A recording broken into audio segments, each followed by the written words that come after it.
எமது சேனலை சப்ஸ்கிரைப் செய்து எம்மோடு இணைந்திடுங்கள். பாகிஸ்தானில் அவசரமாக தரையிறக்கப்பட்ட இந்திய விமானம். சாஜாவிலிருந்து லக்னோவுக்கு வந்த இந்திய விமானத்தில் பயணி ஒருவருக்கு உடல் நலக்குறைவு ஏற்பட்டதால் பாகிஸ்தானில் அவசரமாக தரையிறக்கப்பட்டது. பாகிஸ்தான் விமான போக்குவரத்து ஆணையம் வெளியிட்ட தகவலின்படி சாஜாவிலிருந்து லக்னோவுக்கு பயணித்த இண்டிகோ ஏர்லைன்ஸுக்கு சொந்தமான 6E1412 பயணிகள் விமானம் ஈரான் வழியாக பாகிஸ்தானுக்கு வந்தது. விமானத்தில் பயணி ஒருவருக்கு உடல் நலக்குறைவு ஏற்பட்டதால் விமானி பாகிஸ்தான் விமான போக்குவரத்து கட்டுப்பாட்டு அறையை தொடர்பு கொண்டு மனிதாபிமான அடிப்படையில் கராச்சி விமான நிலையத்தில் அவசரமாக தரையிறக்க அனுமதி கோரினார்கள். உடனே அனுமதி வழங்கப்பட்டு விமானம் கராச்சியில் தரையிறங்கியது. எனினும் 67 வயதான பயணி ஹபீபுர் ரஹ்மான் விமானத்திலேயே இறந்துவிட்டார்.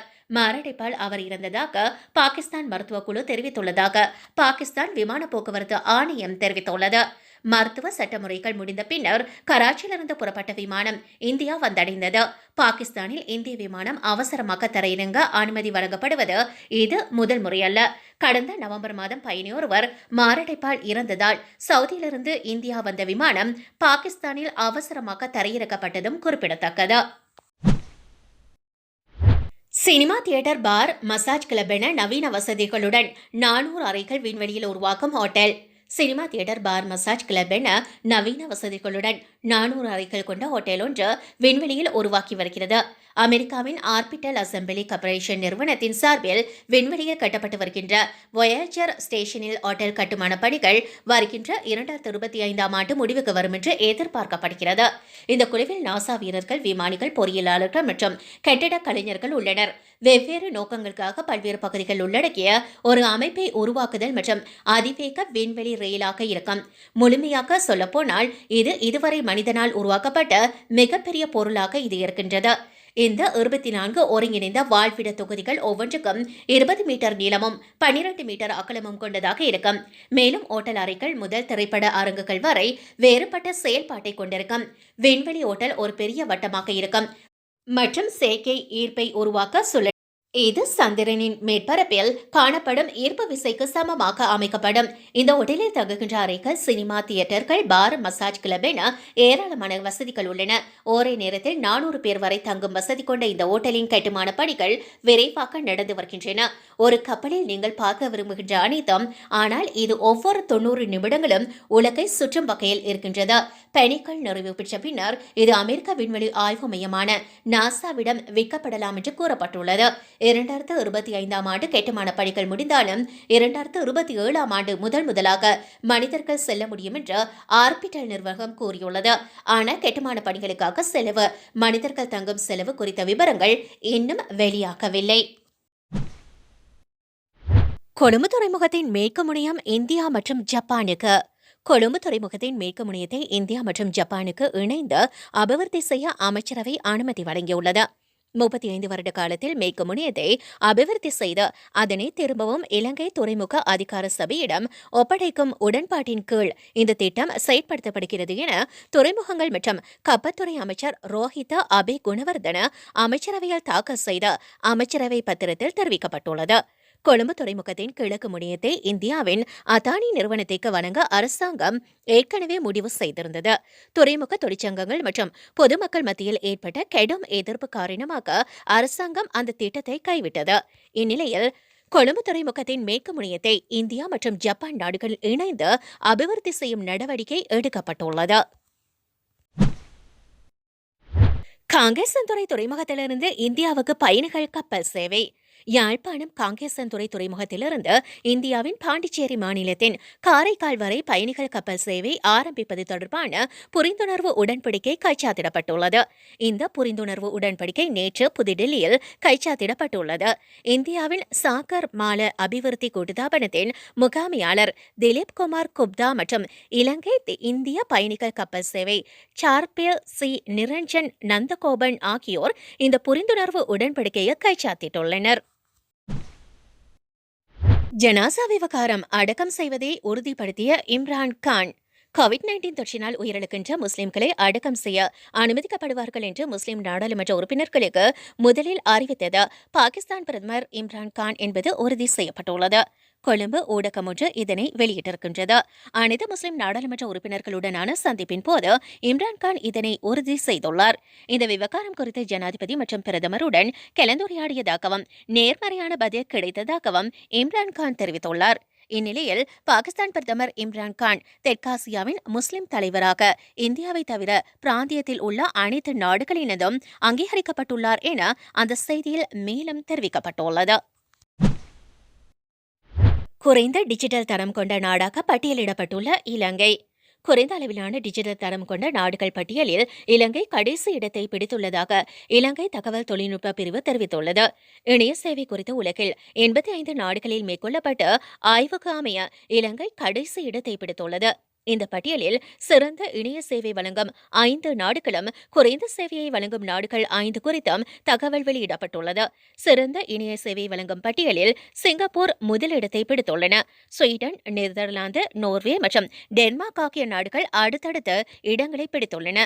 குறைந்த தரம் கொண்ட நாடுகள் பட்டியலில் நைஜீரியா, பெரு, அல்ஜீரியா, பிலிப்பைன்ஸ் மற்றும் இலங்கை ஆகிய நாடுகள் இடம் பிடித்துள்ளன. இணைய சேவையின் வேகத்தை அடிப்படையாக கொண்டு இந்த பட்டியல் தயாரிக்கப்பட்டுள்ளது. இலங்கையில் இணைய சேவை வழங்கும் மாஃபியா குழுக்களினாலேயே இவ்வளவு பின்தங்கிய நிலைக்கு தள்ளப்பட்டுள்ளதாக இலங்கை தகவல் தொழில்நுட்ப சங்கம் வெளியிட்டிருக்கின்ற அறிக்கையில் சொல்லப்பட்டுள்ளது. இலங்கையின் பாதுகாப்பிற்காக செயற்படவுள்ள இந்தியா. இலங்கையின் பாதுகாப்புக்கு இந்தியா முதல் முன்னுரிமை பங்குதாரராக செயற்படும் என கொழும்பில் உள்ள இலங்கைக்கான இந்திய தூதரகம் தெரிவித்துள்ளது. கொழும்பில் உள்ள இலங்கைக்கான இந்திய தூதரகம் நேற்று வெளியிட்டுள்ள அறிக்கையிலேயே இந்த விடயத்தை தெரிவித்துள்ளது. இலங்கைக்கான பாதுகாப்பு மற்றும் பாதுகாப்பு துறைக்கான ஒத்துழைப்புகள் தொடர்பில் இலங்கைக்கு அண்மையில் பயணம் மேற்கொண்ட இந்திய பாதுகாப்பு ஆலோசகர் அஜித் தோவல் வழங்கியிருந்ததாகவும் அந்த அறிக்கையில் தெரிவிக்கப்பட்டுள்ளது. இலங்கை, இந்தியா மற்றும் மாலைத்தீவு ஆகிய நாடுகளுக்கு இடையிலான முத்தரப்பு கடல்சார் பாதுகாப்பு கலந்துரையாடல்களுக்காக வருகை தந்தபோதே இந்த பாதுகாப்பு ஆலோசகர் இதனை குறிப்பிட்டுள்ளார். இலங்கை விமானப்படை தன்னுடைய 70வது நிறைவு ஆண்டு இன்றைய தினம் கொண்டாடுகின்ற இந்த நிலையில் இந்த நிகழ்வுகளில் பங்கேற்பதற்காக இந்திய விமானப்படைக்கு சொந்தமான விமானங்கள் இலங்கைக்கு வந்துள்ளன. இந்நிகழ்வில் இந்திய விமானப்படை மற்றும் இந்திய கெடட் படை ஆகியவற்றுக்கு சொந்தமான 23 விமானங்கள் பங்கேற்க உள்ளதாக தெரிவிக்கப்பட்டுள்ளது. ஏரோபாட்டிக் டிஸ்பிளே கண்காட்சியில் பங்கேற்பதற்காக இந்திய விமானப்படையின் C-17 குளோப் மாஸ்டர் மற்றும் C-130 ஜே போக்குவரத்து விமானங்கள் இலங்கைக்கு பிப்ரவரி மாதம் 27ஆம் தேதி வருகை தந்துள்ளன. கண்காட்சியாக வைக்கப்பட்டுள்ள இந்திய விமானங்கள் அனைத்தும் இந்தியாவினால் தயாரிக்கப்பட்டவை. இந்திய ஆராய்ச்சியின் ஊடாக உள்நாட்டு தொழில்நுட்பத்தின் பங்களிப்பு செய்யப்பட்டவை மற்றும் இந்திய பாதுகாப்புத் துறையினால் தயாரிக்கப்பட்டவை. தேஜாஸ் ட்ரெய்னா முதல் முறையாக காட்சிக்கு வைக்கப்பட்டுள்ளதாகவும் அறிவிக்கப்பட்டுள்ளது. ஜஹ்ரானின் சகோதரி உட்பட 64 பேரும் தொடர்ந்தும் விளக்கமறியலில்.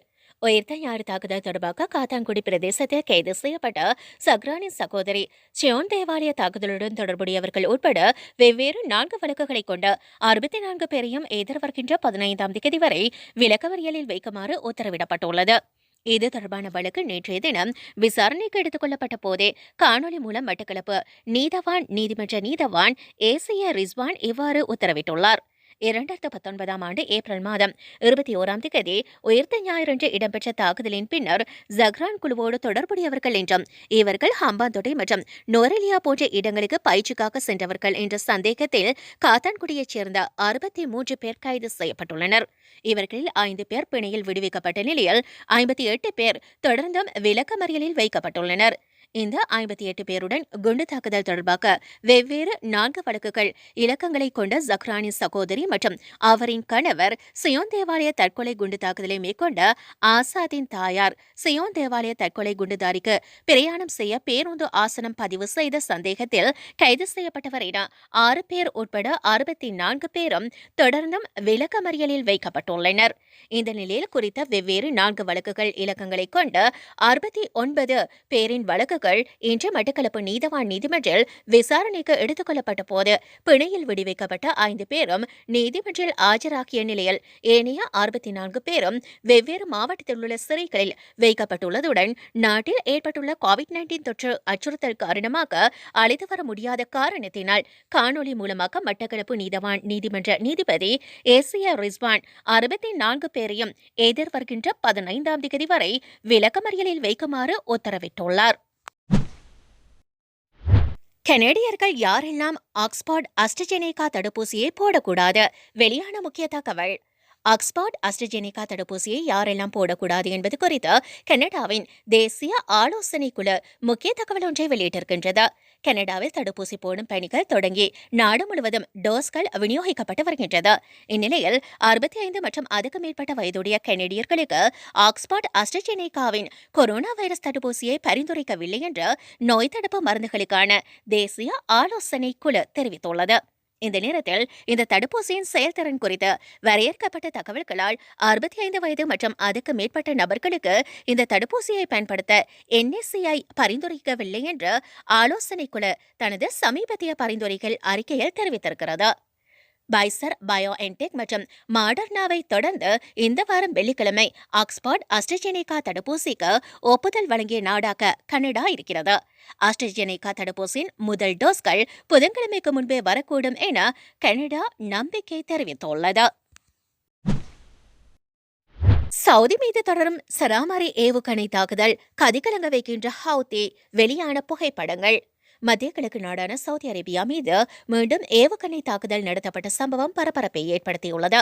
செவ்வாய்க்கிழமை காலை தெற்கு நகரமான ஜீசானில் ஹவுதி குழுவின் ஏவுகணைகள் தாக்கியதில் 3 சவுதி குடிமக்கள் மற்றும் 2 ஏமன் நாட்டைச் சேர்ந்தவர்கள் என 5 பேர் காயமடைந்ததாக சவுதி ஊடகம் செய்தி தெரிவித்திருக்கின்றது. ஏவுகணை தாக்குதலில் சிக்கி நகரில் உள்ள கடைகள் மற்றும் கார்கள் சேதமடைந்து கிடைப்பதை சவுதி அரேபியாவின் உள்நாட்டு பாதுகாப்பு அமைச்சகம் வெளியிட்ட புகைப்படங்கள் காட்டுகிறது. எந்த வகையான ஏவுகணைகள் தாக்கியது என்ற விவரங்கள் தற்போது வரை வெளியாகவில்லை. அமெனில் ஆதரவு பெற்ற ஹவுதி போராளிகள் சிறிய ட்ரோன்கள், பெரிய ஏவுகணைகள் மூலம் சவுதி நகரங்கள் மற்றும் ராணுவ தளங்கள் மீது தொடர் தாக்குதல் நடத்தி வருகின்றனர். அமெனில் அதிகரித்து வருகின்ற சமத்துவமின்மையினால் கோபமடைந்த ஒரு பெரிய மக்கள் இயக்கத்தின் தலைமைதான் ஹவுதிகள். கோபமடைந்த ஹவுதிகள் எமன் ஜனாதிபதி அதிகாரத்திலிருந்து நீக்கிய பின்னர் 2015ஆம் ஆண்டு போர் தொடங்கியது. இதன் பின்னர் ஹாடி சவுதி அரேபியாவுக்கு தப்பிச் சென்ற பிறகு சவுதி அரேபியாவுக்கும் கூட்டுப்படைகளும் எமனில் பேரழிவுக்கான வான் மற்றும் கடல்வழி தாக்குதலை தொடங்கினர். இதில் 1 லட்சத்துக்கும் மேற்பட்ட எமனியர்கள் கொல்லப்பட்டனர். சவுதி அரேபியாவின் கூட்டுப்படையில் இடம்பெற்றுள்ள மற்ற நாடுகள் ஐக்கிய அரபு எமிரேட்ஸ், சூடான் மற்றும் மொரோக்கோ ஆகும். உலகில் 4 ஒருவருக்கு இந்த பிரச்சினை ஏற்படும். உலக சுகாதார அமைப்பு கடும் எச்சரிக்கை. உலக மக்கள் தொகையில் 4 ஒருவர் 2050க்குள் செவிப்புலன் பிரச்சினையால் பாதிக்கப்படுவார்கள் என்று உலக சுகாதார அமைப்பு கடுமையாக எச்சரிக்கை விடுத்துள்ளது. காது கேளாமை குறித்து முதலில் வெளியான உலகளாவிய அறிக்கையாகும். செவித்திறன் பிரச்சினை உள்ளவர்களுக்கு பேசும் திறனிலும் சிக்கல் இருப்பது இயல்பு என்பது குறிப்பிடத்தக்கது.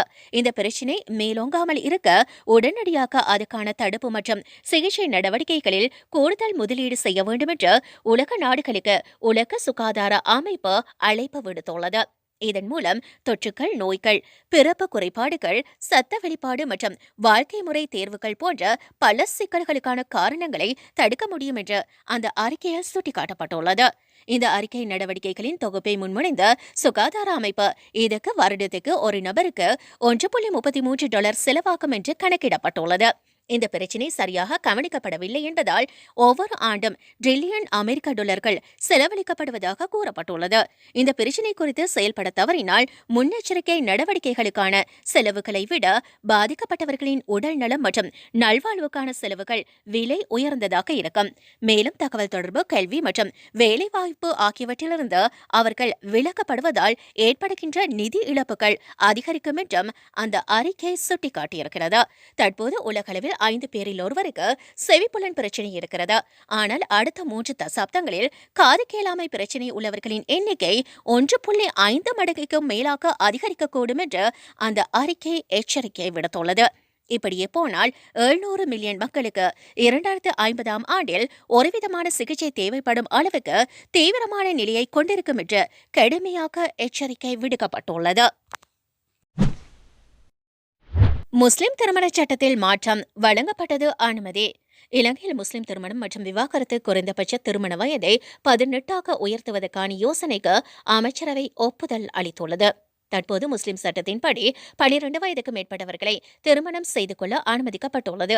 எனினும் இந்த வயது இனி 18ஆக உயர்த்தப்படும். அத்துடன் திருமண சான்றிதழ்களில் இரு தரப்பினரும் கையொப்பங்களை வைப்பது கட்டாயமாக இருக்கும் என்று நீதி அமைச்சர் அலி சப்ரி தெரிவித்துள்ளார். இலங்கை தலைநகரில் 20 வயது இளம்பெண்ணின் தலை துண்டாக்கப்பட்ட சடலம் வெளிவருகின்ற தகவல்கள்.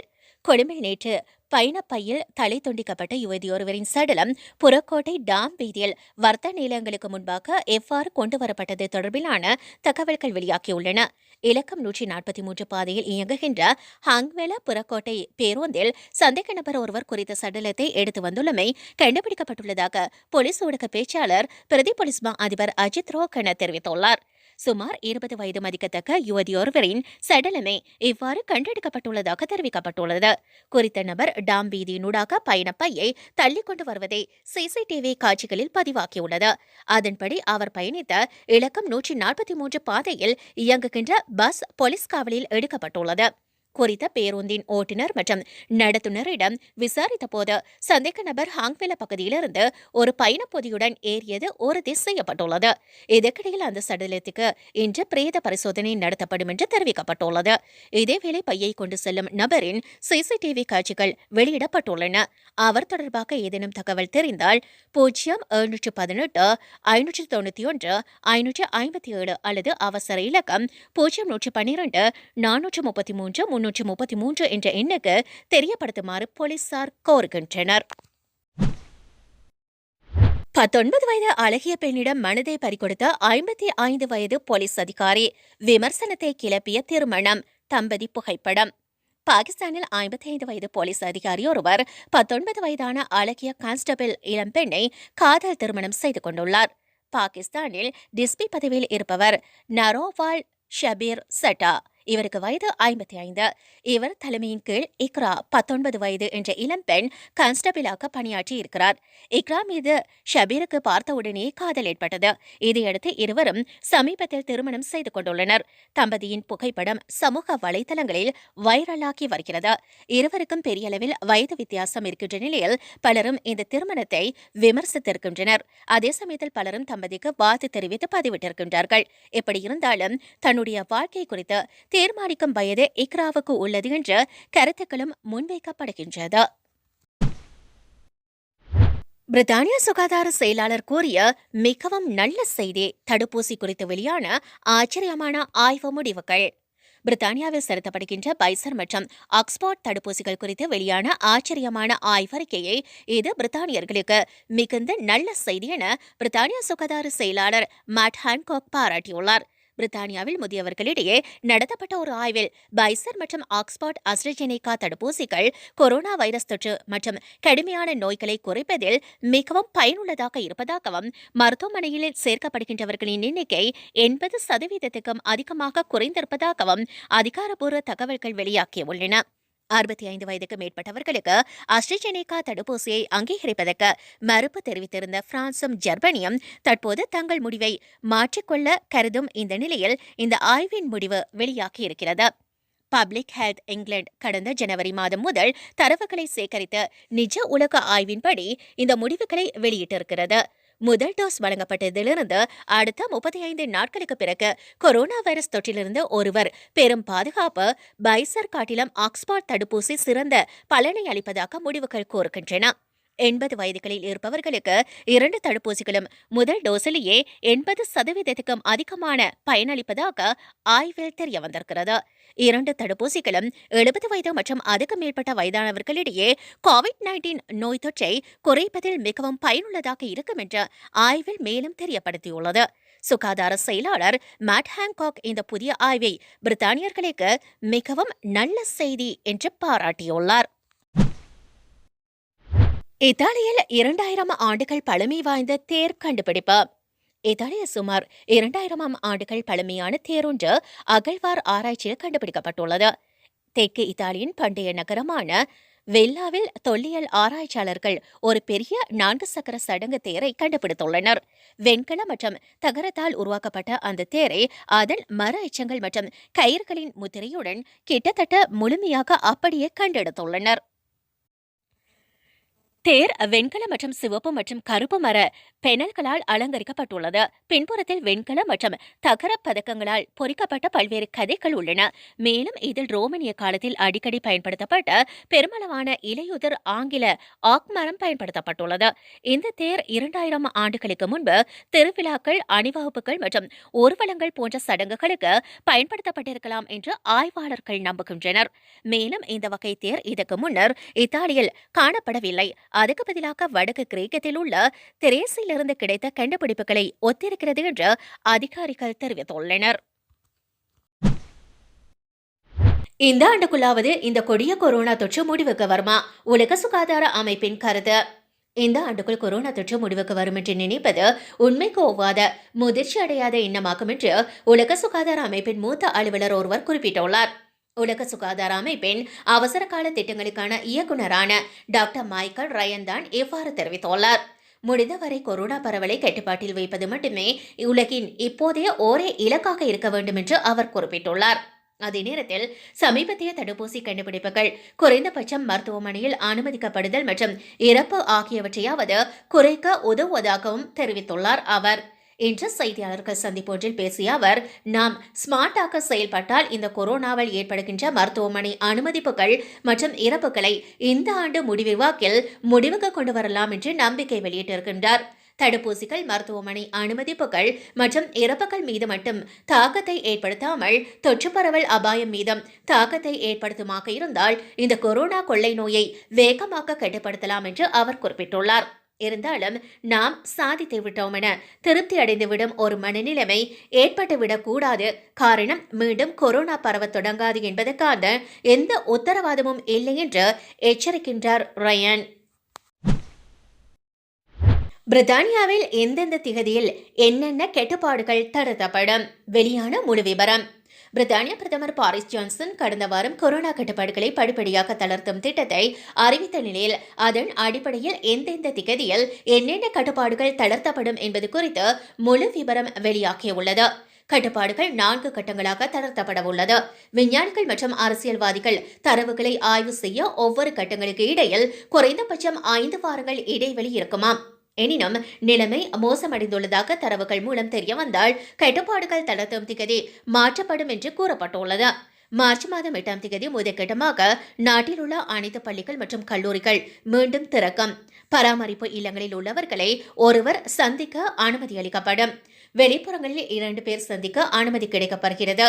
ஆனால் அவர்களால் டென்னிஸ் அல்லது கோல்ஃப் விளையாட முடியாது.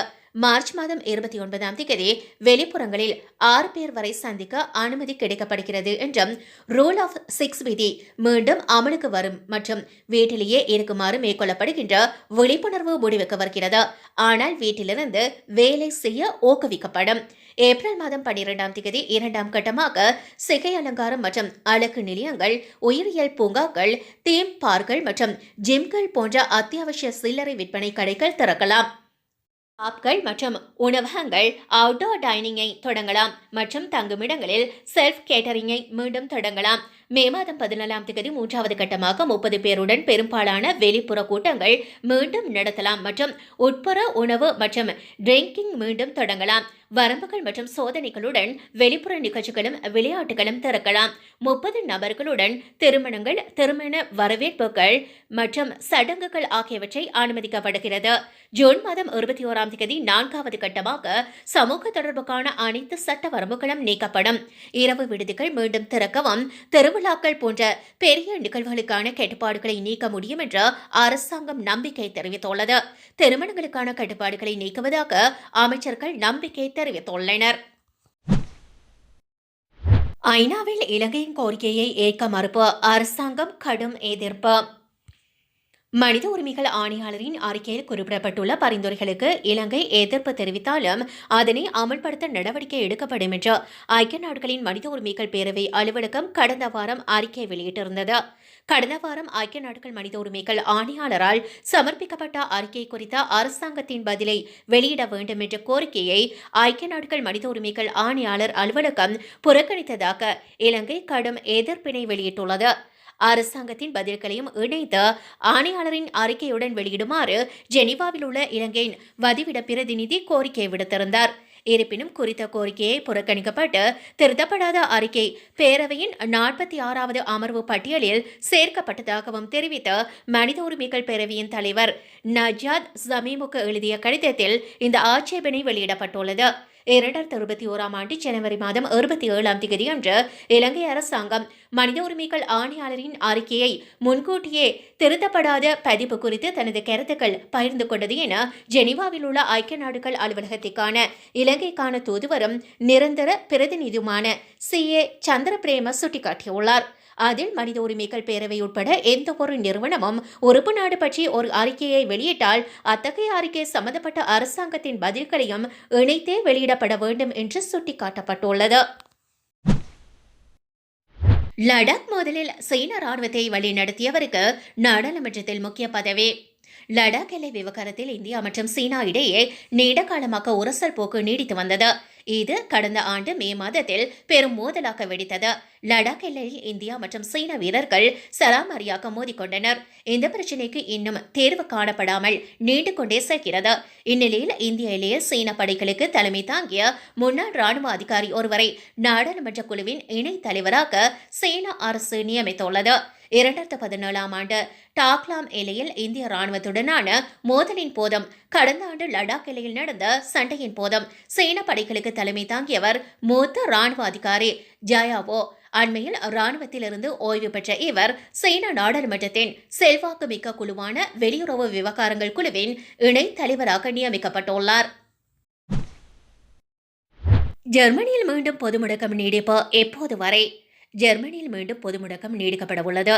ஜெர்மனி பொது முடக்கத்தை மார்ச் மாதம் 28ஆம் தேதி வரை நீடிக்க திட்டமிட்டு வருகின்ற அதே நேரத்தில் மார்ச் மாதம் 8ஆம் தேதியிலிருந்து சில கட்டுப்பாடுகளை நிகழ்த்தவும் முடிவு செய்யப்பட்டுள்ளது. ஜெர்மனி சான்சலரான ஆஞ்சலா மெர்க்கல் இதுகுறித்து நாளை மாகாண தலைவர்களுடன் பேச்சுவார்த்தை நடத்த இருக்கிறார். பயங்கரமாக புதுவகை கொரோனா வைரஸ்கள் பரவுவதை தொடர்ந்து நாட்டில் கொரோனா தொற்று அதிகரிக்க தொடங்கியுள்ளதால் மெர்க்கல் கட்டுப்பாடுகளை நிகழ்த்த திட்டமிட்டிருந்த இலக்கம் தள்ளி போகியிருக்கிறது.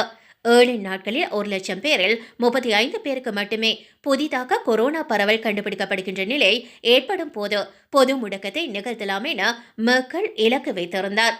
ஆனால் நேற்றைய நிலவரப்படி அந்த எண்ணிக்கை 65.8ஆக உயர்ந்துள்ளதை தொடர்ந்து பொது முடக்கம் விலக்கிக் கொள்ளப்படும் என்றும் காலமும் தள்ளி போயிருப்பதாக சொல்லப்பட்டுள்ளது.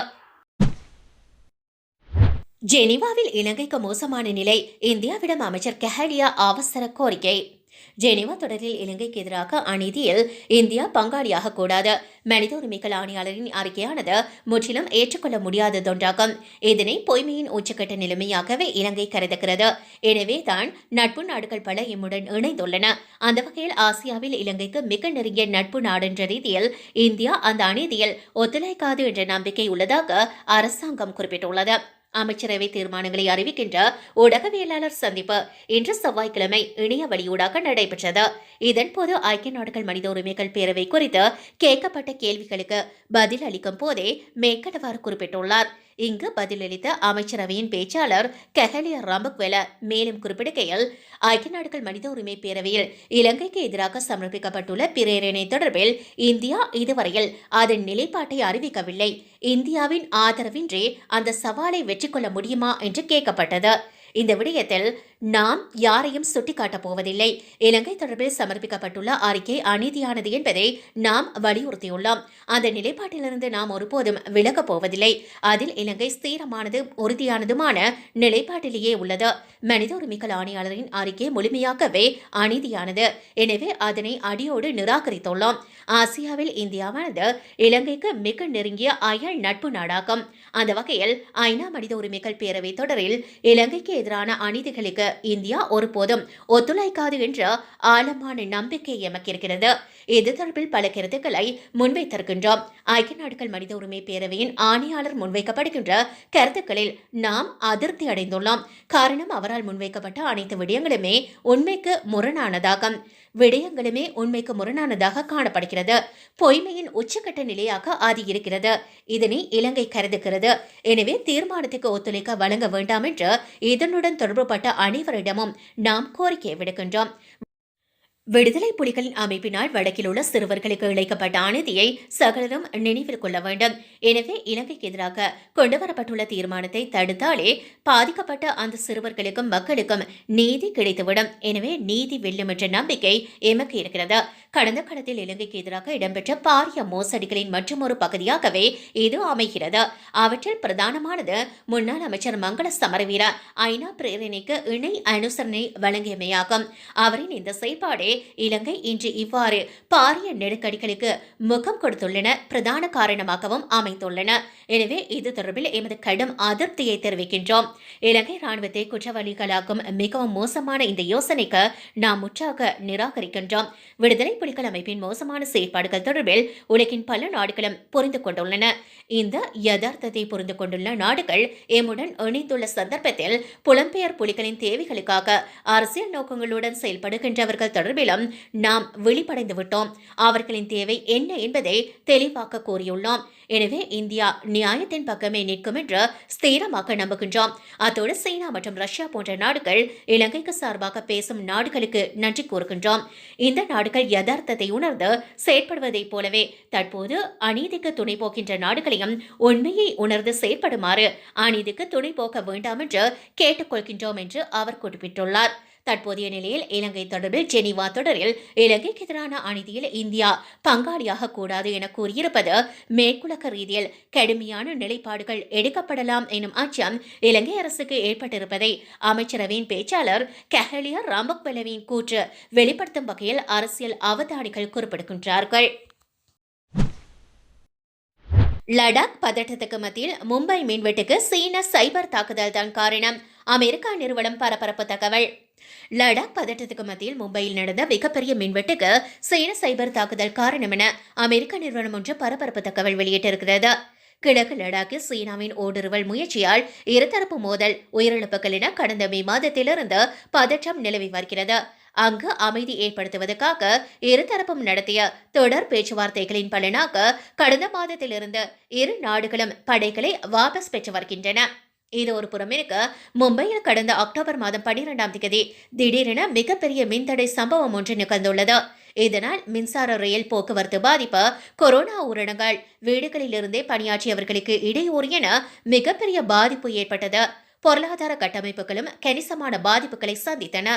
இந்த தடங்களை சீரமைத்து அத்தியாவசிய பணிகளுக்கு மின் இணைப்பு வழங்கவே 2 மணி நேரமானது. இந்த திடீர் மின்தடை குறித்து விசாரணை செய்யுமாறு முதல் மந்திரி உத்தரவிட்டிருந்தார். இந்நிலையில் மும்பையில் சைபர் தாக்குதல் காரணமாக மிகப்பெரிய அளவில் மின்வெட்டு பிரச்சினை ஏற்பட்டதாக மராட்டிய மின்சாரத்துறை மந்திரி நிதின் ராவ் குறிப்பிட்டுள்ளார். இதுகுறித்து அவர் சட்டசபைக்கு வெளியே நிருபர்களிடம் கூறியுள்ளதாவது, மின்வெட்டு பிரச்சினை ஏற்பட்டது தொடர்பாக சைபர் பிரிவில் புகார் அளித்துள்ளோம். அதன் அறிக்கை வர இருக்கிறது. எனினும் முதற்கட்டமாக கண்டிப்பாக சைபர் தாக்குதல் இருந்தது தெரிய வந்துள்ளது. அது நாச வேலைதான். இந்த நிலையில் இந்திய சீன ராணுவ மோதலால் லடாக்கில் பதற்றம் உச்சத்தில் இருந்த நாட்களில் சீன ஹேக்கர்கள் இந்திய மின்சாரத்துறையின் கணினிகளில் புகுந்து நாச வேலைகளில் ஈடுபட்டதை அமெரிக்காவைச் சேர்ந்த ஒரு நிறுவனம் கண்டறிந்துள்ளது.